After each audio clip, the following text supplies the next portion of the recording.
Welcome back, Slayers! For today's video is actually dedicated to one of the most amazing and extremely easy to grow houseplant, which is Tradescantia Zebrina, or also known as Wandering Jew.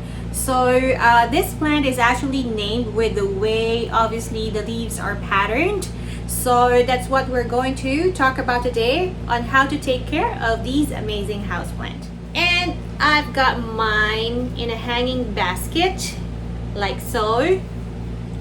This is actually a gift when she bought me this plant. I have to put her in a rehab because I've seen some spider mites in this plant. But yun nga, I've seen some insects, so I have to isolate her on a different area para hindi mahawa yung ibang plants. And it's been a month and she's doing very well right now. As you see, I have to cut off like this hanggang dito sa corner na to, pero hanggang dito kataas. But as you see, she's growing massively, insane. As you see, yung pattern niya, this is kind of like a zebra pattern. Green yung pinaka leaves, tapos meron siyang magenta na details, and then sa likod it's purple. So very attractive tong tingnan, lalo na kapag lumago na to.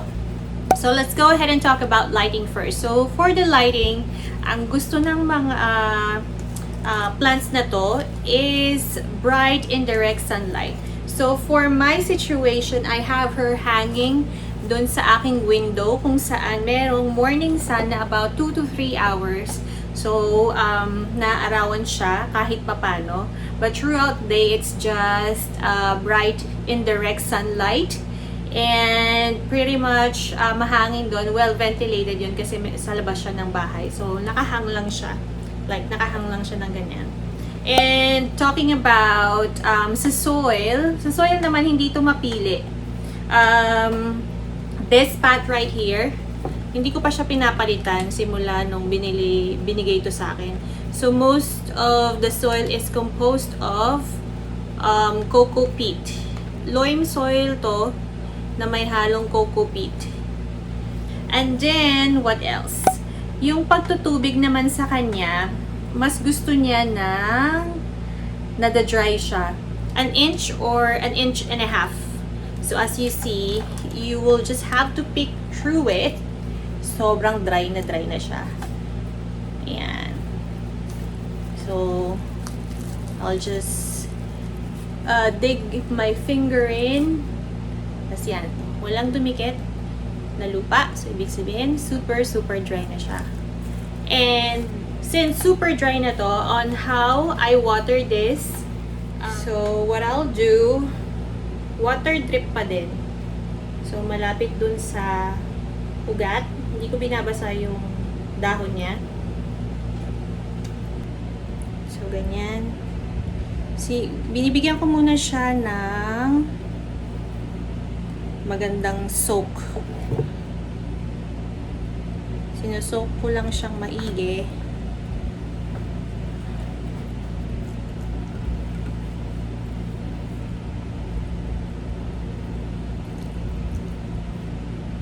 Pag na-soak na, kita nyo may tumutulo na.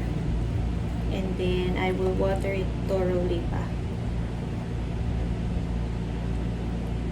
Yan.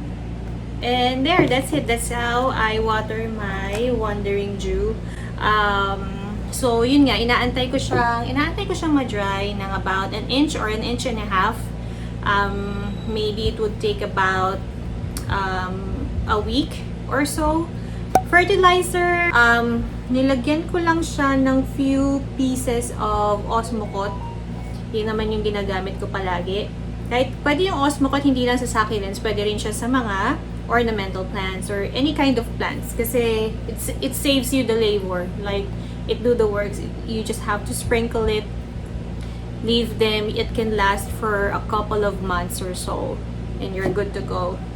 Since invasive siya, invasive type of plant ito, madali siyang lumago. So, if you're planning to propagate this, madali lang siyang gawin. You can just go ahead and cut through the node. So, this right here is a node. Ika-cut mo lang yan dito sa ilalim ng node. And then, two ways of propagation. Depende sa preferred method mo. You can put it sa soil or you can also do water propagation. So, I have two samples in here. I've cut this. I have these cuttings like parang 2 weeks na to. Tapos, yan, tinanim ko lang siya dito sa lupa. Ang lupang ginamit ko ay ang urban gardening shop na soilless potting mix. So, konting-konti lang. Ang meron dito sa soil na to is more of coco peat. So, meron siyang konting moisture. So, halos hindi ko pa to dinidiligan. Parang once ko pa lang itong diniligan. Like, sobrang konting water lang. Like, sprinkle lang.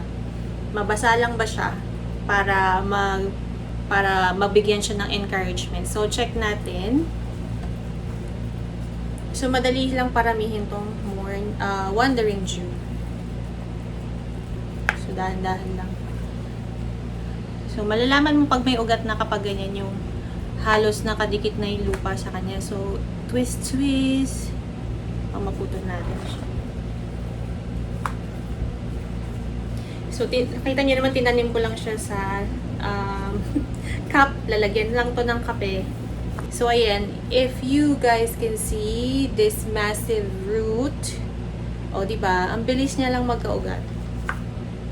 So, we have a successful propagation.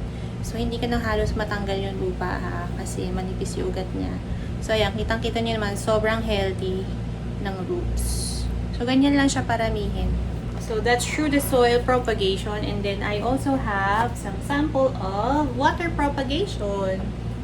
So, dito sa water, it doesn't really have to be a fancy bottle. But if you want it to be fancy, that's fine. But as for me, naghahanap lang ako kung anong available na pwede kong magamit. So, nakita ko to, lalagyan to ng kaong. So, empty bottle na siya. And mas gusto ko yung mga ganito kasi nakikita ko yung agad. So, as you see there, the roots are so long. There. May nahulog ng isa. Right? So, it's easy to propagate. So, you don't have to buy another wandering juice. You can just have one plant and then from there, you can have plenty of it. So, yan. Diba? Sobrang dali lang niyang paramihin. So, you can either put it in a pot or just leave it hanging like this. For the meantime, I'm not gonna go ahead and transfer her anytime soon because I wanted her to grow pa dito sa pot na to. Madali lang naman siyang dumami or kumapal. Kasi nga, invasive siya. So, for now, she's doing really great in here after the rehab that we took parang mga a week, 1 week, or 2 weeks lang. Ayan na siya. So, diba, she's coping very well. So, pretty much that's it on how to take care of your wandering Jew. So, I know that this is not the most talk about house plant, but you can easily locate this at a local garden shop, and it's easy to grow and propagate just like your photos or what have you, and you don't have to be really fancy about it. Yeah, just leave them hanging, water once a week. Do not overwater because that would cause root rot. And what else? Leave it in a bright shaded area and you're good to go. You'll have house full of wandering Jew. So until our next vlog, Slayers, thank you all so much for watching. Please don't forget to like and subscribe. Hit the notification bell so you will be updated. Bye for now.